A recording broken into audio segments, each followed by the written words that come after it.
하나님 말씀은 이사야 6장입니다. 이사야 6장 1절부터 8절까지.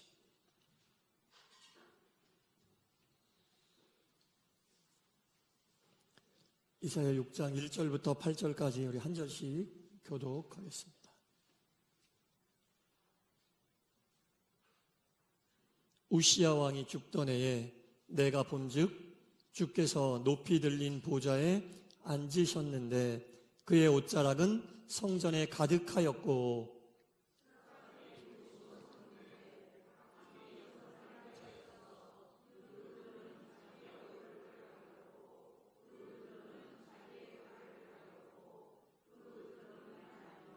서로 불러 이르되 거룩하다 거룩하다 거룩하다 만군의 여호와여 그의 영광이 온 땅에 충만하도다 하더라.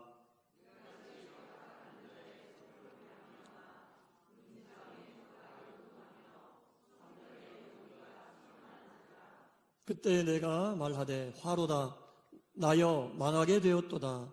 나는 입술이 부정한 사람이요 나는 입술이 부정한 백성 중에 거주하면서 만군의 여호와이신 왕을 배웠음이로다 하였더라.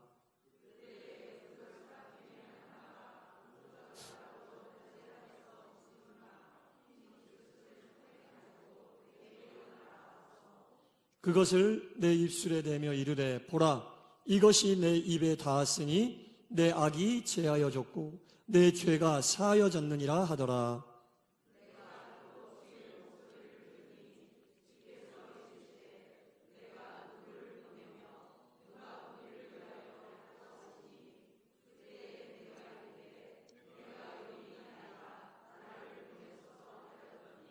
아멘. 할렐루야. 주님의 평안이 예배에 참여한 여러분 모두에게 충만히 임하시기를 간절히 축원합니다. 아멘. 하나님의 말씀이 우리 가운데 임하게 될 때 또 반드시 임해야만 되는 이유가 많이 있겠지만 우리의 삶 속에 있는 거룩한 불만족들을 누릴 수 있게 하는 힘이 바로 말씀에서 나오는 것 같습니다. 말씀을 따라 살지 않으면, 말씀을 붙잡고 살지 않으면 느끼지 않아도 될 불만족스러운 것들이 삶 속에 있을 거예요. 그럼에도 불구하고 우리가 하나님 말씀을 붙잡고 하나님 말씀에 따라 살려고 한다면 막연하게 나 말씀 붙잡고 살아가 아니라 그 말씀으로 인하여 우리가 느끼게 되고 또 겪게 되는 거룩한 불만족들조차 누릴 수 있는 그런 결단이 필요합니다. 이사야서는 예언서예요. 예언서고 또 구약에 보면은 이사야, 예레미야, 뒤에 요엘, 말라기 쭉 나오는데 이 구약의 뒷부분을 장식하고 있는 이 성경은 우리가 예언서라고 그러거든요. 예언서는 대예언서와 소예언서로 나뉘어집니다. 분량이 긴 것, 이사야나 예레미야처럼 그 분량이 긴 것을 대예언서라고 그러고 분량이 짧은 것들을 소예언서라고 그럽니다. 그 가운데 이 이사야는 대예언서에 속하는 말씀입니다. 이 이사야가 하나님 말씀을 전하지 않으면 겪지 않아도 될 온갖 불편함, 이 불편함 속에는 생명까지 왔다 갔다 하는 일도 포함되어 있습니다. 이러한 거룩한 불편함들을 누리면서 이 거룩한 불편함들을 겪으면서까지 하나님 말씀을 전하게 되었습니다. 도대체 왜? 무엇 때문에? 하나밖에 없는 목숨도 전하지 않으면 되지. 그냥 자기 혼자 하나님 잘 믿고 나중에 하나님 곁으로 가면 되는데 이사야는 그렇게 하지 못하고 참지 못하고 견디지 못하고 하나님 말씀을 전하는 일에 목숨까지도 내어놓았어요. 실제로 이사야는 학자들에 의하면 어떻게 순교했냐면 널판지 2개를 놓고 뉘인 다음에 톱으로 켜서 죽였다는 거죠. 끔찍하죠. 네. 제가 말은 이렇게 하지만 사람이 어떻게 그런 고통을 겪을 수 있겠어요? 그런 것까지도 감수하면서 하나님 말씀을 전할 수밖에 없었던 이사야. 도대체 무엇이 이사야는 이렇게 하나님 말씀을 전하게 하였는가? 오늘 본문을 살펴보면서 같이 은혜를 나눠보도록 하겠습니다. 우시야 왕이 죽던 해 어느 날 이사야는 엄청난 광경을 목격하게 됩니다. 정말 두려움과 경외심이 아니면 감당할 수 없는 엄청난 그 광경을 목격하게 됩니다. 지금 자기가 서 있는 곳이 땅인지 하늘인지 이것이 꿈인지 생시인지도 느낄 수 없을 만한 엄청난 일을 겪게 되는 거죠. 하나님의 얼굴이 보이고 하나님이 계시는 것이 느껴지고, 그러나 하나님의 얼굴은 정확하게 볼 수 없고 하나님의 옷자락만이 성전을 뒤덮고 있으며 그 주변에 천사들이 날고 있습니다. 천사들을 가만히 보니까 날개가 6이 있는데 두 날개로는 얼굴을 가리고 두 날개로는 발을 가리고 두 날개로 날고 있으면서 이렇게 외치고 있는 거죠. 거룩하다, 거룩하다, 거룩하다. 만군의 여호와여, 그의 영광이 온 땅에 충만할지어다라고 그 천사들이 외치고 있는 모습을 이사야가 보게 된 겁니다. 천사들의 그 장엄한 소리는 성전을 뒤흔들고 있습니다. 이사야의 입장에서는 두려움과 충격이었죠. 그런 장면을 목격한다는 게 사람으로서는 감당할 수 없는 두려움과 충격이었다는 겁니다. 그리고 자기도 모르게 이렇게 외치는 거예요. 화로다. 나는 망하였다. 나는 죽었다라고 자기도 모르는 사이에 그런 이야기를 자기가 하고 있습니다. 나의 입술은 부정한 입술이요, 나는 부정한 사람이요, 내가 부정한 백성들 가운데 거하면서 만군의 여호와 하나님을 뵙게 되었구나. 자기도 모르게 이런 고백이 나오게 된 거예요. 이사야가 왜 이런 말을 하게 되었을까요? 자기도 모르게 어떻게 이런 말이 툭 튀어나왔을까요? 하나님을 눈으로 보고 하나님의 임재에 이렇게 맞닥뜨린 사람은 자기가 저절로 죄인임을 깨닫고 모든 죄가 그 죄인들이 소멸된다라는 것을 이사야는 알고 있었기 때문에 이곳이 지금 하나님이 임재하고 계시고 하나님이 함께하고 계시는구나라는 것을 느끼는 순간 자기도 모르는 사이에 화로다. 나는 망하였다. 자기 죽게 됐다는 얘기죠. 하나님을 대하였고 하나님의 임재가 이곳에 임하였으니 하나님의 옷자락이 보이는 이 순간 나는 죄인이기 때문에 죽을 수밖에 없구나. 나는 이제 망하였다. 내가 하나님을 이렇게 뵙군요 라고 고백할 수밖에 없었다는 겁니다. 그 순간은 정말 이사야가 하나님의 권위에 압도되는 순간이었어요. 여러분, 하나님의 권위에 압도되면 인간의 모든 언어가 다 잃어버려져요. 하나님의 권위에 압도되면 그동안 나를 둘러싸고 있었던 많은 생각들과 여러 가지 생각들이 하나도 나지 않고 오직 하나님 앞에서 나는 먼지만도 못한 죄인이다 라는 것만 생각이 난다는 거죠. 하나님 앞에서 압도되면 그래요, 여러분. 하나님 앞에서 온전히 압도되었을 때 그 이사야가 하나님 앞에서 할 수 있었다는 말은 하나님, 저는 죄인입니다. 죄인의 신분으로 하나님을 배웠으니 나는 이제 죽게 되었군요. 이 말밖에는 자기도 모르는 사이에 나오지 않았다는 겁니다. 하나님의 권위에 압도된 이사야의 모습이었습니다. 이러한 모습이 신약 성경에서도 나타나거든요. 베드로가 밤새 동안 고기를 잡았어요. 한 마리도 건져내지 못했습니다. 새벽에 터덜터덜 배를 이끌고 항구로 가는데 어떤 한 분이 서 계시는 거예요. 그분을 모시고 다시 고기를 잡으러 나가는데 그분이 깊은 곳에 그물을 던져라. 자기도 모르는 사이에 아니 좀 전까지 거기에 그물을 던지고 한 마리도 못 잡고 왔는데 거기에 똑같이 던지라고 하니까 에이 무슨 말씀이세요? 이렇게 얘기해야 되는데 무언가의 힘에 압도되어서 그냥 그분이 시키는 대로 하게 되었어요. 그때 역사가 나타나는 겁니다. 그물이 찢어질 정도로 엄청난 양의 고기를 들어 올렸어요. 그 순간 깨달았던 거죠. 아, 이분이 주님이시구나. 그리고 베드로가 바로 그분 앞에 엎드려서 뭐라고 합니까? 주여, 나를 떠나소서. 나는 죄인입니다. 누가복음 5장 8절에 말씀이에요.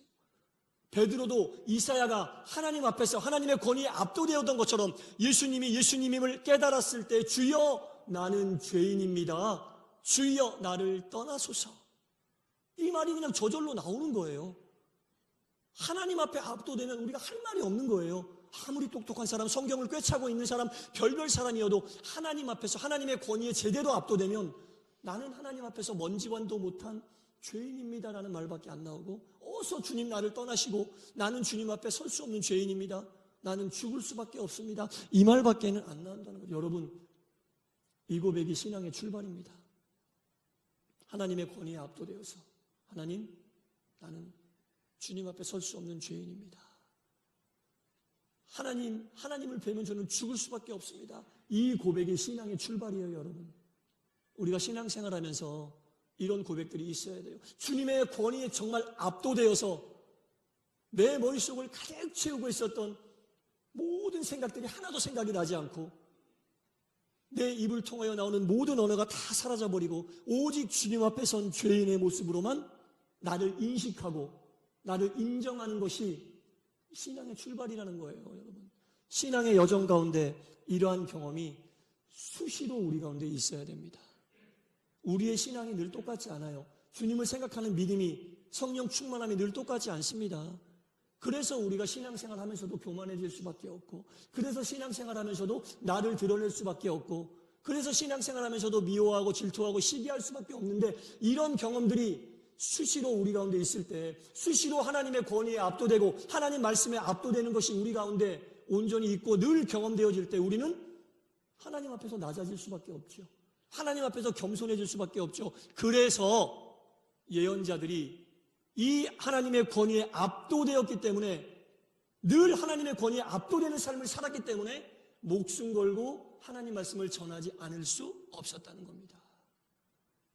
선지자들은 늘 하나님의 권위에 압도되기를 원했고 하나님의 말씀에 압도되기를 원해서 그 압도된 심령이 늘 그들 가운데 충만했고 그들의 삶 속에 온전히 있었기 때문에 하나님의 말씀을 자신들의 힘과 능력과 믿음이 아닌 오직 하나님의 권위로, 하나님의 말씀에 압도됨으로 인하여 목숨까지 걸고도 하나님 말씀을 전할 수 있었다는 겁니다. 전하지 않고는 견딜 수 없는 심령, 전하지 않고는 견딜 수 없는 마음이 그들에게 있었다는 거죠. 이사야가, 또 제가 말씀드린 베드로가 왜 이런 내용들을 성경에 쓰면서 왜 이런 사람들의 내용이 성경에 나와 있겠어요? 그들이 엄청난 경험을 한 것을 많은 사람들에게 자랑하기 위하여? 아닙니다.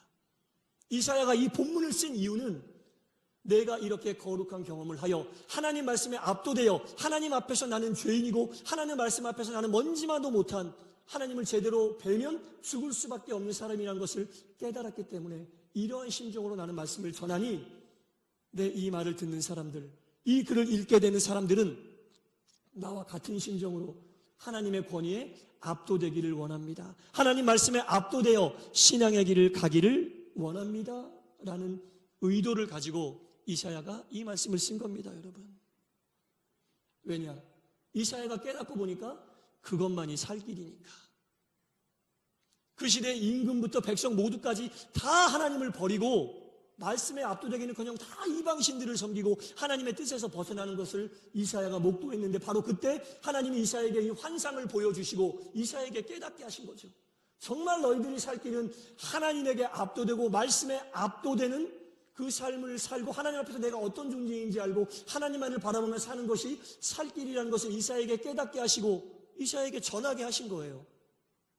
그러니 그 암울한 상황, 위험한 상황, 죽을 수밖에 없는 상황 속에서도 이사야는 목숨의 안위를 바라지 아니하고 그 말씀을 전했던 겁니다.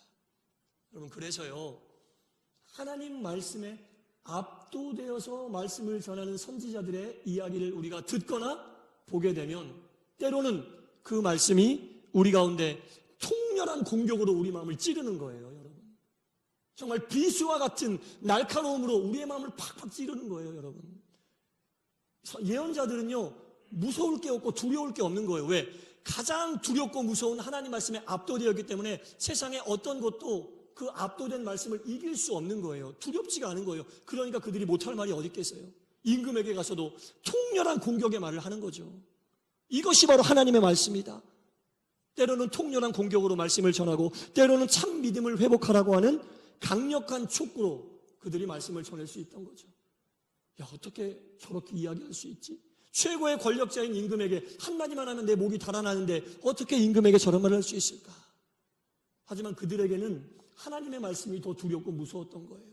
말씀의 권위에 이미 압도되어 있었기 때문에. 그리고 때로는 그 말씀이 우리에게 너 지금 올바른 믿음의 길을 가고 있느냐라는 준엄한 물음표로 우리에게 다가올 때도 있다는 겁니다. 말씀을 들으면서요, 우리가. 말씀이 우리 가운데 통렬한 공격으로 임팩트 있게 다가올 때가 있어야 돼요, 여러분.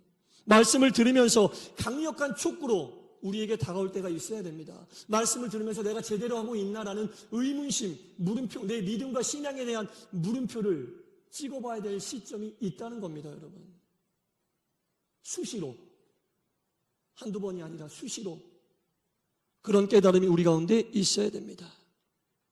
그것이 바로 예언자들이 목숨을 걸고 하나님께 압도되어 전한 그 말씀의 임팩트를 그대로 우리에게 전달해주고 있는 효과가 제대로 나타나게 된 겁니다.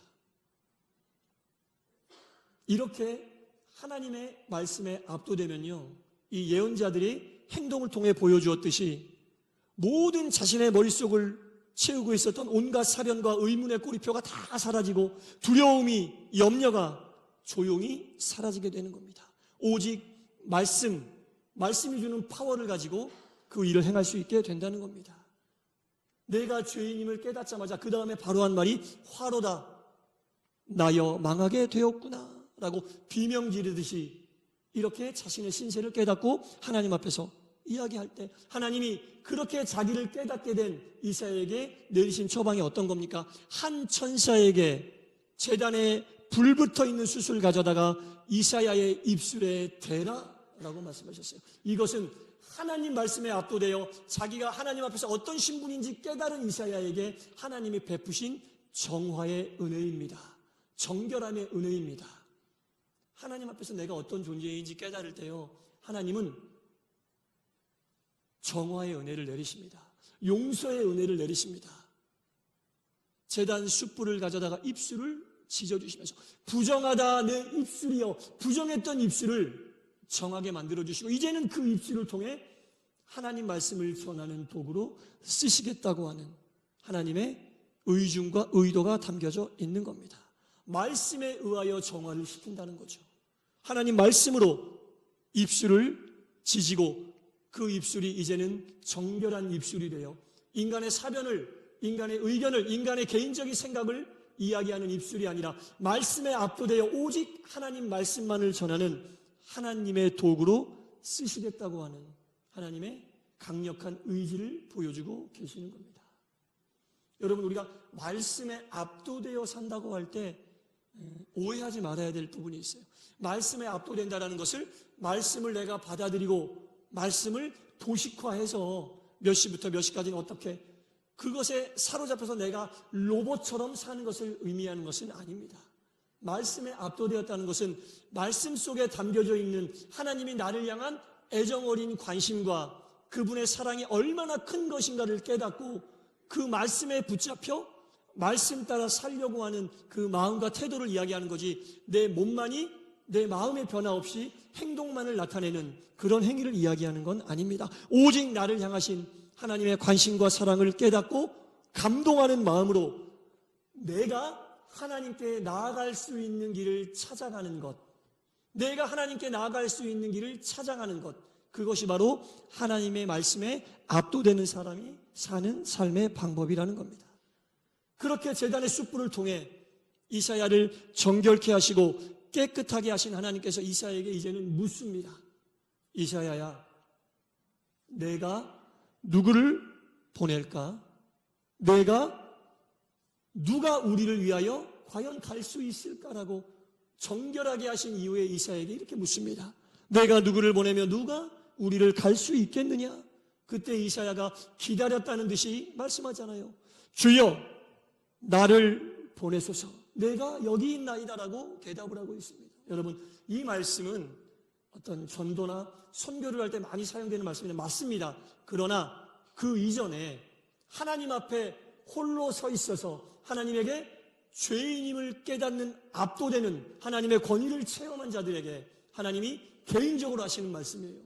내가 너에게 무슨 사명을 주고 어떠한 일을 맡긴다 할지라도 너는 이미 내 말씀에 압도되었으니 너에게 주어진 사명을 온전히 감당하는 일꾼이 되어라 라는 하나님의 말씀이 그 속에 담겨져 있다는 겁니다. 믿음의 길을 가고 있는 우리들이 하나님의 말씀에 압도되어 있지 않으면 온전히 주의 사역을 감당하기 어렵습니다. 왜냐?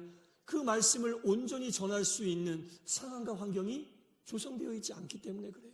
정말 늘 말씀에 압도되어 있어 하나님의 앞에서 거룩하심이 어떤 것인지 체험하고 내가 하나님 앞에서 죄인됨을 깨달았을 때 정말 우리는 하나님 앞에서 낮아질 수 있고 겸손해질 수 있고 말씀만이 내가 온전히 바로 설 수 있는 것이라는 것을 깨달을 수 있기 때문이라는 거죠.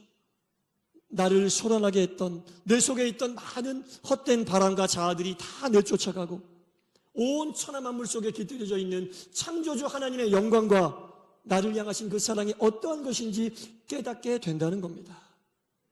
그때야 비로소 우리에게 주여 내가 여기 있나니 나를 보내소서라고 하는 이 고백이 나올 수 있는 겁니다. 사랑하는 성도 여러분, 늘 하나님 말씀과 권위에 압도되는 삶을 사시기를 주님의 이름으로 축원합니다. 주님의 말씀 붙잡고 살지 않으면 견딜 수 없는 심령, 그 옛날 구약시대의 선지자들, 예언자들에게 주셨던 그 마음이 여러분들 가운데 있기를 간절히 바랍니다. 말씀을 들을 때마다 통렬한 공격으로 받아들이시고 간절한 촉구로 받아들이시고 준엄한 물음표로 우리 마음에 그 말씀을 받아들이시기 바랍니다. 그래야 우리의 신앙이 늘 주님을 향해 바로 서 있을 수 있습니다. 인간의 생각과 사변이 우리의 믿음과 신앙을 흔들지 못하게 됩니다. 거룩한 하나님의 말씀에 늘 압도되셔서 하나님께서 보시기에 합당하고 아름답고 은혜로운 믿음의 길을 가시고 맡기신 사명을 온전히 감당하는 하나님의 귀한 백성들 되시기를, 사명자 사역자 되시기를 주 예수의 이름으로 간절히 축원합니다. 기도하겠습니다. 하나님 아버지, 이사야가 하나님 앞에 섰습니다.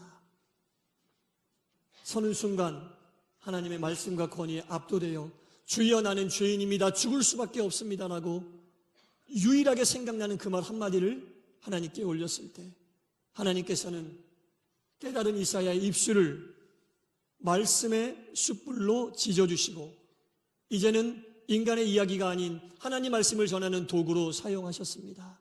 그때 이사야가 하나님께 드렸던 대답은 주여 내가 여기 있나니 나를 보내소서라고 온전히 주 앞에 쓰임받기를 사모하고 고백할 수 있었나이다. 이 시대를 살고 있는 우리에게도 늘 말씀의 권위에 압도되게 하여 주시사 하나님 앞에서 항상 나는 죄인이고 하나님 앞에서 우리가 온전히 말씀으로 우리의 입술이 지져지지 않으면 온전히 주님의 도구로 쓰임받을 수 없음을 깨닫게 하시사 늘 말씀의 인도로 우리를 지져주시사 늘 말씀이 온전히 우리 가운데 거하게 하시고 우리의 삶을 이끄는 능력의 힘이 되게 하여 주시옵소서. 예수님 이름으로 기도드리옵나이다. 아멘.